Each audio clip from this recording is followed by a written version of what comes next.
Hey everyone, welcome back to my channel. এখানে আমি শ্রেহানকে আজকে সুজি খাওয়াবো। তো সুজিটা আমি কীভাবে খাওয়াই সেটা তোমাদের সাথে শেয়ার করব। দেখো, সুজিটাকে আমি বানিয়ে নিয়েছি। তারপর একটা খেজুর আমি সুজির সঙ্গে ভালো করে মিক্স করে নেব।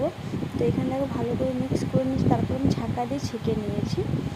তারপর এখানে আমি শ্রেহানকে এবার এটা খাওয়াবো। শ্রেহান এটা খেতে খুবই পছন্দ করে। যেহেতু শ্রেহানকে এখন আমি কোনো সল্ট বা সুগার দিই না, যতক্ষণ না তার 1 বছর পূর্ণ হচ্ছে ততক্ষণ আমি এগুলোকে দেবো না। তো দেখো শ্রেয়ানকে এটা খাওয়াচ্ছে, সে কত ভালোবেসে এটা খায়। শ্রেয়ানের একটা খুবই ভালো গুণ আছে, আপনাকে যাই খাবার ও কিন্তু ফট করে খেয়ে নেয়। কোনো ডিমান্ড নেই যে এটা খাবো না, কোনো বাছাবাছি নেই। কিন্তু হ্যাঁ, তবে ও সবটা না খেলেও 3-4 চামচ খায়, তারপর খায় না। এটাই ওর নিয়ম। জানি না কেন এরকম করে, কিন্তু আমার এটা ভালো লাগে যে এই যে আমি সুজিটা বানিয়েছি, এটা খেতে খুব পছন্দ।